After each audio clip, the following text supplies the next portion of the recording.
حضرت عبداللہ ابن عباس فرماتے ہیں میرے نبی پاک علیہ السلام نے میری تربیت فرمائی، حضور نے میری تربیت فرمائی، اور محبوب پاک علیہ السلام نے فرمایا عبداللہ یاد رکھنا، یہ نوجوان دوست میری بات لکھ لیں، پریشان لوگ میری بات لکھ لیں، جن کے پاس قوت فیصلہ نہیں وہ اس بات کو لکھ لیں۔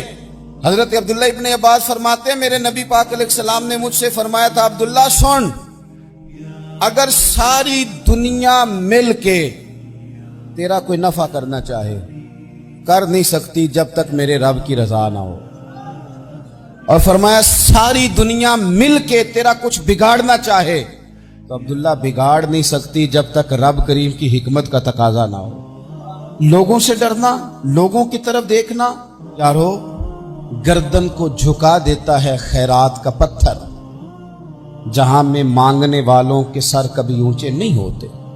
اور اقبال کہتے ہیں غیرت ہے بڑی چیز جہانے تگ و دو میں، پہناتی ہے یہ فقر کو تاج سردارا۔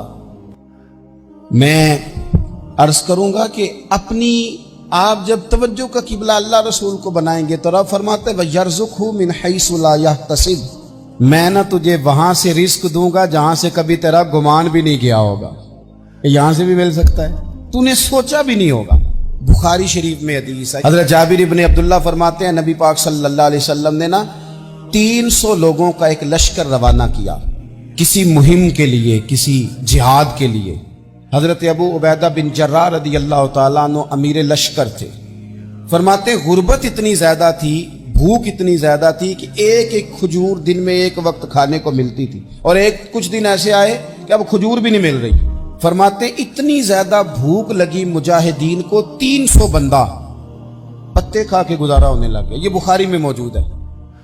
آپ فرماتے ہیں کہ دریا کے کنارے ہمارا پڑاؤ تھا، ٹھہراؤ تھا، جب بھوک سے نڈھال ہو گئے نا وَيَرْزُقْهُ مِنْ حَيْثُ لَا يَحْتَسِبُ، اللہ وہاں سے روزی دیتا ہے گمان بھی نہیں ہوتا۔ فرماتے ہیں ایک مچھلی اللہ تعالیٰ نے دریا کے کنارے بھیجی، فرماتے ہیں وہ تھی تو مچھلی پر پہاڑ جتنی تھی۔ بخاری میں لفظ ہیں، حضرت جابر ابن عبداللہ رضی اللہ تعالیٰ عنہ فرماتے ہیں 300 آدمی 18 دن تک اس مچھلی کو کھاتے رہے، مچھلی ختم ہی نہیں ہوئی۔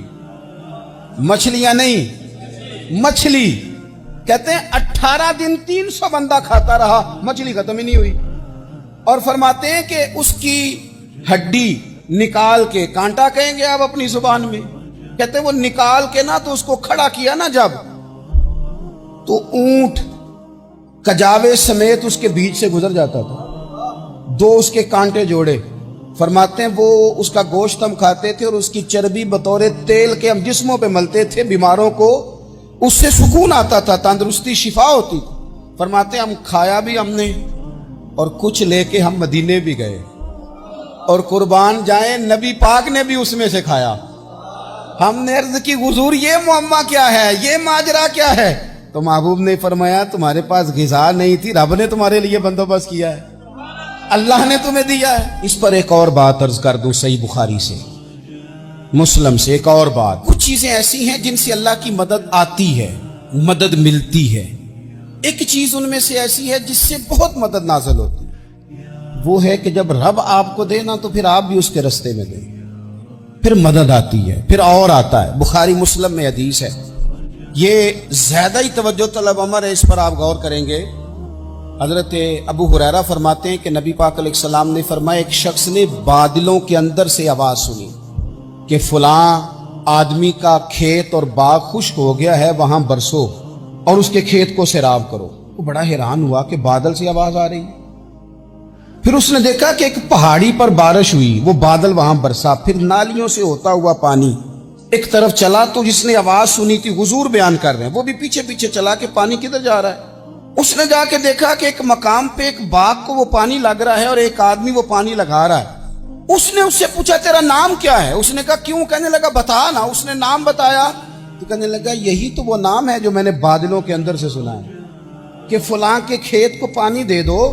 اس نے کہا یار تو کیا عمل کرتا ہے کہ اسپیشل تیرے لیے بارش برسے؟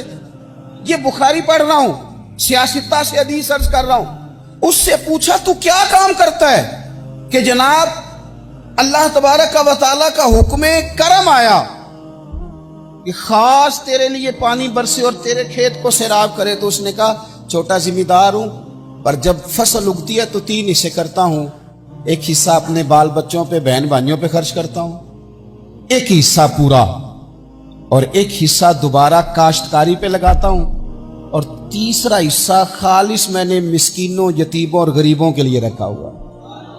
وہ جو تیسرا حصہ، اللہ کرے آپ سمجھے، وہ رب کے بندوں پہ تیسرا حصہ خرچ کرتا ہے نا، تو کریم مالک نے فرمایا جہاں سے غریب کا حصہ جاتا ہے وہ کھیت خشک نہیں رہنا چاہیے، وہ جہاں سے مسکین روٹی کھاتے ہیں وہ خشک نہ رہے، جہاں سے یتیموں کو کچھ آتا ہے کہیں اس کی فصل رہ نہ جائے۔ میں اور آپ بھی اگر اپنے مال میں مسکینوں، یتیموں، غریبوں کے حصے رکھ لیں گے تو فصلیں خشک نہیں رہیں گی، ان کے اندر تازگی آئے گی، نور آئے گا، کرم آئے گا، خاص کر خدا کی رحمت برسے گی۔ اللہ کی جانب توجہ کو بڑھائیں، آپ اللہ سے مدد کے سوالی بنیں۔ ترمذی کی ایک حدیث ہے، میں آپ کو زندگی کا تجربہ بتاتا ہوں کہ جب میں بڑا پریشان ہوتا ہوں تو یہ والی روایت کھول لیتا ہوں، مزہ دیتی ہے۔